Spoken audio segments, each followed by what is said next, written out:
another delicious day here in the Let's Make Food from Food kitchen, and today we're making it taste just a little bit better. I am going to be talking about drying herbs. Do you have the time? Okay, so I am drying some thyme and I've got some rosemary here. The drying process is the same. And drying your herbs is another way to preserve what you have, make it last longer. Of course, using it fresh is ideal, but who's going to use this much time in one dish unless you're cooking commercially? So I have my rosemary and my thyme growing in my own garden, but they do need to be trimmed back or they start to overgrow my pots because it's all a container garden here. So I needed to trim some back, and I thought, hey, you know what? Let's just talk about this. So the first method, the original method, is air drying. Hang them upside down. Takes a week to 2 weeks. You can do them in bundles, but I happen to have this pasta rack that I could just kind of, hang them on, and it works out really well. There's drying racks that you can buy for herbs. I don't really see the need for that. It's just one more thing in my kitchen when I can just use this, and it works perfectly well. There's a couple of more methods you can use. One is the oven method, and the other is a dehydrator. I don't have a dehydrator in this kitchen, so we're going to skip that method. I think we're going to do some Thai basil is what we're going to dry in the oven. The reason that I choose to hang dry them most of the time, though, is because it preserves the natural flavors and aromas in there a little bit better. If you do it in the oven, you run the risk of drying it out too much, which will kill some of those delicious flavors and smells when you open that canister of your herbs and you're like, oh yeah. You can get a little bit less of that when you dry it in the oven. Not that it's undoable, it's just that most ovens have the lowest setting as 200 degrees, and you want to try and do it at like 150 or lower.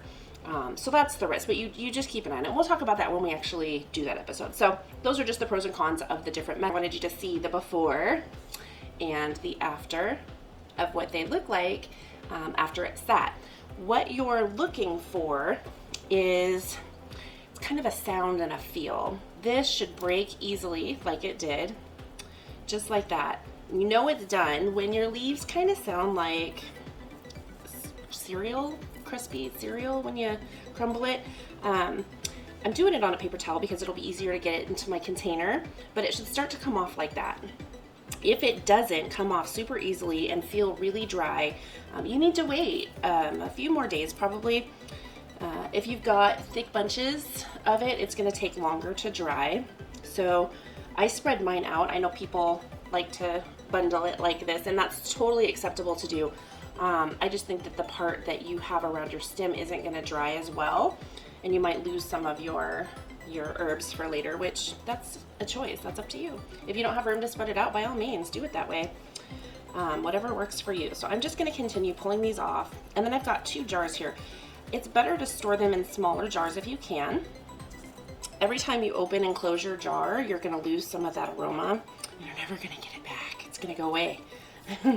So I'm just doing a little bit at a time here from my garden. I'm going to probably dry this and give it to my mom or one of my neighbors or something like that because I do have a lot of it. So that's just what I plan on doing. I'm trying to be careful and not break off the sticks because then you got to pick them out like that one. I don't want the sticks to be in there, the little twigs. So when you're done, it should look like this. All of your leaves should be off. You don't want to waste all that effort by leaving your thyme on there. I'm just going to do this last one, and then I put them in my container. Now, if you store this in a glass container, if you store this in a nice dark cabinet, it should last you a good year. So you want a good lid on there. Keep it tight in a dark cabinet. Okay, so you're gonna get quite a bit of time of this. Double play on words. Okay. And this works if you go to the grocery store and get one of those little $2 packs of thyme. You can do this with that as well. It doesn't make a difference. You don't have to grow your own. If you don't have the time or the desire to do so, it's not a big deal. Just go to the store and get some if you want to do it. And of course, they'll sell you the already dried stuff too. So as you can see, like if you just take it and go like that, pull downwards, hold your stem at the base and just gently pull downwards, and most of it comes off, just like so. And I'm just gonna make a pile over here of my stems. All right, so that's the thyme for now. I might fill this jar up before I give some away, but we'll see. Okay, I'm gonna move on to the rosemary. It's really the same process. You're just gonna pull backwards, and it does tend to fly away, I guess is a good way to put it, when you pull it off. So cover with your hand when you pull it. See if I can do it so you can see me doing it. Otherwise it pops off and goes everywhere. There we go, just like that. And you can chop this up smaller if you want. It'll chop up pretty easily, but I'm gonna leave mine whole, and then if I wanna make it smaller in a dish I can, but just pull backwards against the stem. So it's facing this way. I'm gonna pull down towards the base. As you can see, the rosemary is a little easier to pull off. It's got the bigger leaves on there. This is the big one. Ooh. Oh, it smells so good. Rosemary and thyme are some of my favorite herbs to cook with, especially chicken. I love to use rosemary in lamb dishes. There's something that another channel is doing, and I wanted to talk about it really quickly while I'm working here with my rosemary. Uncle Grandpa Prepper started shouting out to other channels that he watches and likes, so not just any channel. And so my friend Sherilyn at Makeup University, whose channel I do watch, she's a friend of mine, and so I watch her channel, and so she did it because he did it, and it's just a really great thing because you're supporting other channels with no expectation, supporting one another, which is so great. I think it's really important that we do that.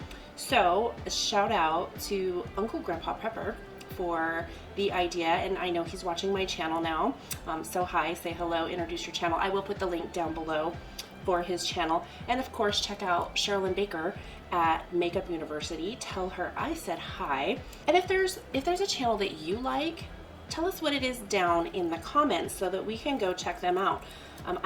I watch a few channels, but with homeschooling and doing this channel and everything else that I do, I don't really spend a lot of time on YouTube. I do sometimes put my feet up and watch some things, but I think it's a great way to share. So feel free to share who your favorite channel is.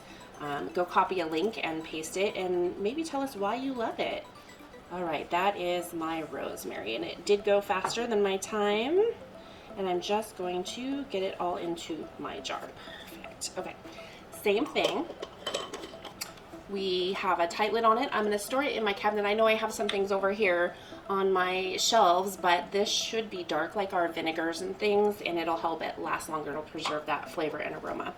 So we went from this to this. I hope you've learned something today and have enjoyed this video. If there's something you'd like to see me make, please tell me what it is down below in the comments. From my kitchen to yours, have a delicious day. That's one boy puppy.